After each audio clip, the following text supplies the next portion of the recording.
পশ্চিমবঙ্গে মুসলমানদের কুরবানি নিয়ে দেখা দিয়েছে অনিশ্চয়তা। কারণ সরকারি কড়াকড়িতে ও গোরক্ষক বাহিনীর ভয়ে গরু কিনছে না মুসলমানরা।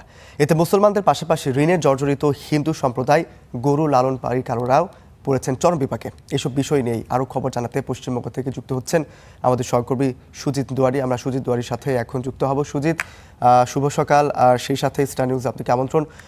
আপনার কাছে একটি বিষয় আসলে জানতে চাই যে পশ্চিমবঙ্গের কিন্তু বিভিন্ন গণমাধ্যম ও সামাজিক মাধ্যম ব্যবহারকারীদের ভিডিওতে দেখা যাচ্ছে যে অনেকে বলছেন যে গরু বিক্রি করতে পারছেন না, কারণ বিজেপির যে নতুন কড়াকড়ি সে কারণে মুসলমানরা গরু কিনছে না। এতে তারা চরম বিপাকে পড়েছেন। আবার অনেকেই 5 থেকে 10 লাখ টাকা ঋণও রয়েছে। আসলে কি পরিস্থিতি আছেন খামারিরা? আপনার কাছে কি তথ্য আছে জানাবেন আমাদের।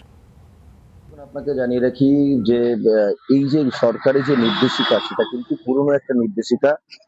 রাজ্য সরকার, বর্তমানে বিজেপি সরকার রয়েছে, তারা বলছে যে সেই নির্দেশিকাকেই তারা মাত্র পালন করছে, সেই নির্দেশিকা আটকে ছিল। মমতা বন্দ্যোপাধ্যায়ের সময়ও সেই নির্দেশিকা ছিল এবং আদালত থেকে সেই নির্দেশিকা দেওয়া হয়েছিল এবং রাজ্য সরকার সেই নির্দেশিকা পালন করেনি, সেটাই পালন করা হচ্ছে মাত্র। তবে এই নির্দেশিকার ফলে যেটা সমস্যা হয়ে দাঁড়িয়েছে যে বিভিন্ন সরকার সরাসরি কিন্তু বলছেন না, কোনো সম্প্রদায়কে কোনো আঘাত করে কোনো কথা বলছেন না। তারা বলছেন যে সরকার অনুমোদিত জবাইখানাতে জবাই হোক, সেখানে জবাই করা হোক সরকার অনুমোদিত, এবং সেখানে 14 বছরের উপরে যে সমস্ত গরু রয়েছে তার ফিটনেস পরীক্ষা করে তারপরেই কিন্তু, মানে 14 বছর হয়েছে কিনা জেনে নিয়ে বা কোনো রকম সমস্যা রয়েছে কিনা সেটা জেনে নিয়ে তবেই জবাই করা হোক, এই নির্দেশিকা দেওয়া হয়েছে। সুতরাং যেটা সমস্যা দাঁড়িয়েছে যে মুসলিম সম্প্রদায় যারা রয়েছে, যারা ঈদ পালন করবেন, তারা বলছেন যে এই বিভিন্ন জায়গায় সরকার অনুমোদিত কসাইখানা এখনো পর্যন্ত নেই। অনেক জায়গায় গ্রামীণ এলাকায় মূলত সমস্যা। সেক্ষেত্রে তারা কি করবেন, বিকল্প যদি কোনো রকম ব্যবস্থা করা হয় তাহলে ঈদ পালন তাদের সমস্যা হবে না। অন্যদিকে যদি দেখা যায় তাহলে যারা গো পালক রয়েছে, বিশেষ করে ঘোষ সম্প্রদায় বা পাল সম্প্রদায়ের মানুষরা গরু পালন করে থাকেন এবং তারা দুধ উৎপাদন করেন এবং বিভিন্ন জায়গায় দেখা যায় ডেয়ারি মারফত সেই দুধ কিন্তু পশ্চিমবঙ্গের বিভিন্ন জায়গায় পৌঁছে যায়। তারা একটা নির্দিষ্ট সময় পর্যন্ত গরু 7-8 বছর রাখার পর তাদের কাছে সেই খামারিরা যারা যেটা করেন যে সেটা বিক্রি করে দেন, কারণ দুধ উৎপাদন যখন কমে যায় সেটা বিক্রি করে যে অর্থ পাওয়া যায় সেই অর্থ দিয়েই কিন্তু তারা গরুর খাবারের অর্থ জোগাড় করেন এবং বিভিন্ন কর্মচারী যারা রয়েছে, যারা খামারে কাজ করেন, তাদের কিন্তু অর্থ দিয়ে থাকেন। এক্ষেত্রে এবার যেটা সমস্যা হয়ে দাঁড়িয়েছে, অনেকে গরু নিতে চাইছেন না, কারণ জবাইয়ের নির্দিষ্ট স্থান না করা পর্যন্ত তারা সুনিশ্চিত করবে, তারপরে তারা নেবেন, এমনটা জানিয়েছেন খামারিদের। যার ফলে এই যে জায়গাগুলো থেকে খামার থেকে সরাসরি যে গরু নিয়ে যাওয়ার যে ব্যবস্থা সেটা কিন্তু তারা নিচ্ছেন না। এর ফলে সুজিত, আসলে ভারতে খামারিদের ভোগান্তি তো আছে, সে সাথে আপনার কাছে আরও কিছু জানতে চাই। তার মধ্যে একটি বিষয় হচ্ছে যে অনেকে বলছেন যে তারা বিজেপিকে ভোট দিয়ে ঠকেছেন, ভালোর বদলে উল্টো তাদের এখন পেটে লাথি পড়েছে। তো এ থেকে উত্তরণের জন্য কোনো পথ শুভেন্দু অধিকারী সরকার বের করতে পেরেছে কিনা?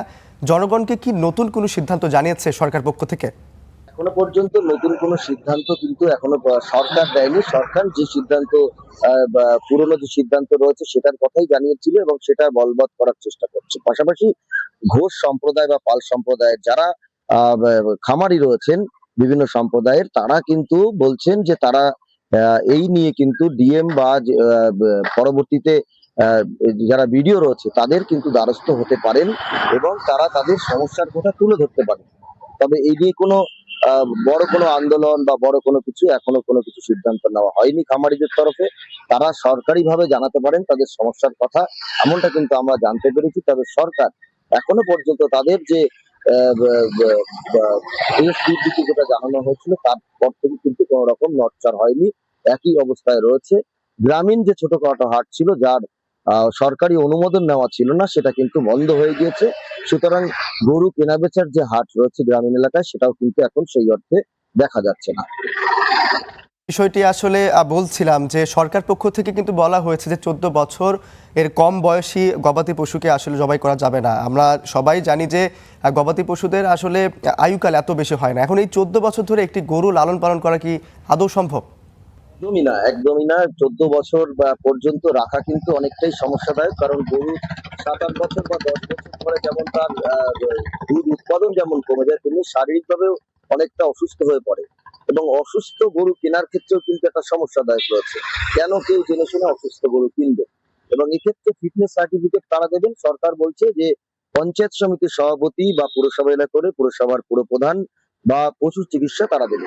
কিন্তু খামার থেকে কেউ 200-300 যারা গরু পালন করছেন, এক একটা গরু কিন্তু নিয়ে যাওয়া কখনোই পঞ্চায়েত অফিসে বা পুরসভায় সম্ভব নয়, এবং তাদের যে জন্ম কবে হয়েছিল সেটাও কিন্তু জানা সম্ভব নয়। সেক্ষেত্রে অত্যাধুনিক চিকিৎসা ব্যবস্থার উপর নির্ভর করতে হবে পশু চিকিৎসকদের খামারে আসতে হবে।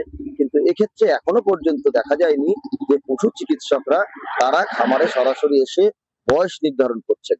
সুতরাং এই গরু বিক্রির ক্ষেত্রেও বয়স নির্ধারণের বিষয়টিও কিন্তু একটা সমস্যাদায়ক হয়ে দাঁড়িয়েছে। কারণ যারা খামারি রয়েছেন তারা বলছেন বয়স যদি 14 বছর না হয়, তারা যদি বিক্রি না করতে পারেন, তাহলে যে বয়স নির্ণয়ের বিষয় সেটা করা হোক, সেটাও কিন্তু এখনো পর্যন্ত করা হয়নি বলে তাদের দাবি। সুজিত, আসলে 14 বছর কিন্তু কোনো গবাদি পশুকে আসলে সেভাবে টেক কেয়ারও করা যায় না। এখন আপনার কাছে যে বিষয়টি জানতে চাই যে 1950 সালের আইনের কড়াকড়ি কিন্তু এই বিজেপির সরকার এখন বাস্তবায়ন করতে যাচ্ছে। এখন আপনার কাছে যে বিষয় জানতে চাই, বিগত যে সরকার ছিল মমতা বন্দ্যোপাধ্যায়ের সরকার, সে সময় আসলে এই কড়াকড়িটুকু কতটুকু ছিল, এবং সেই সাথে আরও জানতে চাই যে বিজেপি সরকার কিন্তু অতীত এবং বর্তমানেও কিন্তু এই মুসলমানরা যখন এই পশু বা গরু জবাই করে এর কারণে অনেককে হত্যা করা হচ্ছে। সো বিগত সরকারের আমলে এইরকম কোনো তথ্য বা এরকম কোনো চিত্র আপনি দেখতে পেয়েছেন কিনা?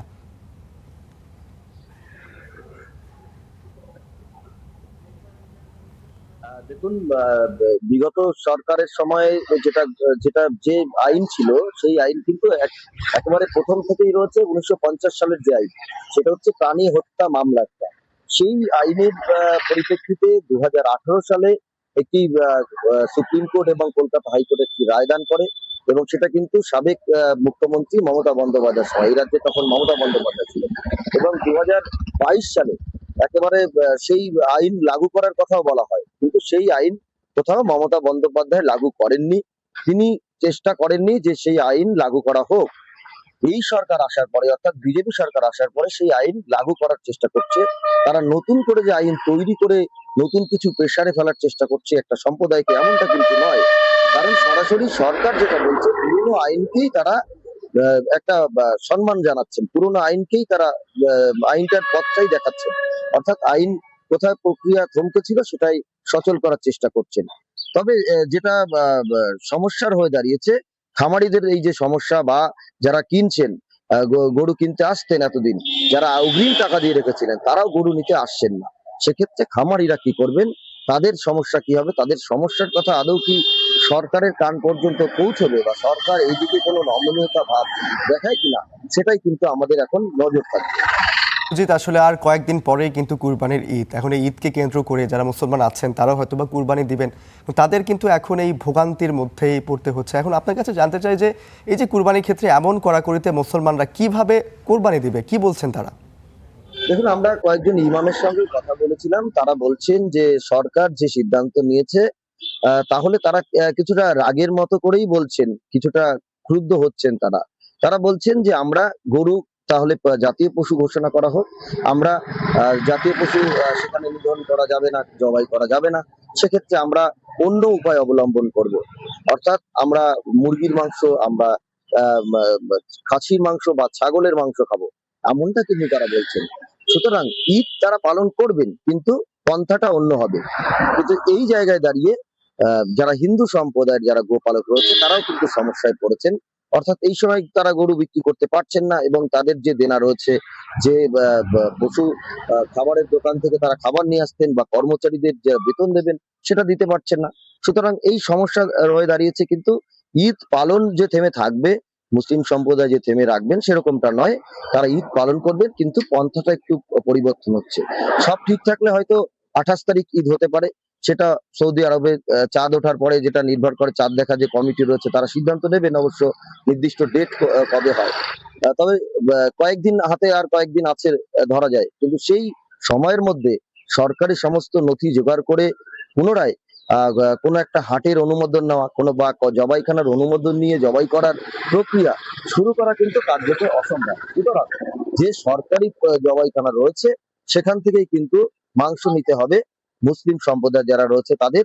কিন্তু অন্য জায়গায় যদি সাধারণভাবে এই যে জবাই প্রক্রিয়া যদি করা হয় তাহলে হয়তো আইনের তারা একটা কঠোর শাস্তির মুখেও কিন্তু পড়তে হতে পারে। যেহেতু একটা আইন রয়েছে, আইন লঙ্ঘন কেউ করতে পারে না। পশ্চিমবঙ্গে কিন্তু আইন সবার ক্ষেত্রে সমান অধিকার রয়েছে এবং আইনের লঙ্ঘনকারী সবার জন্য কিন্তু শাস্তি একই রয়েছে। সুজিত, আপনাকে অসংখ্য ধন্যবাদ। সেই সাথে পশ্চিমবঙ্গে যে সমস্যার মধ্যে মুসলমানদের পড়তে হচ্ছে, এই সমস্যার সুরাহা অতি শীঘ্রই হোক, এই প্রত্যাশায় থাকবে আমাদের। দর্শক, পশ্চিমবঙ্গ থেকে আমাদের সহকর্মী সুজিত যুক্ত হয়েছিলেন, জানাচ্ছিলেন মুসলমানদের কুরবানির প্রস্তুতি এবং সরকারের কড়াকড়ির বিষয়ে জানাচ্ছিলেন সুজিত জয়।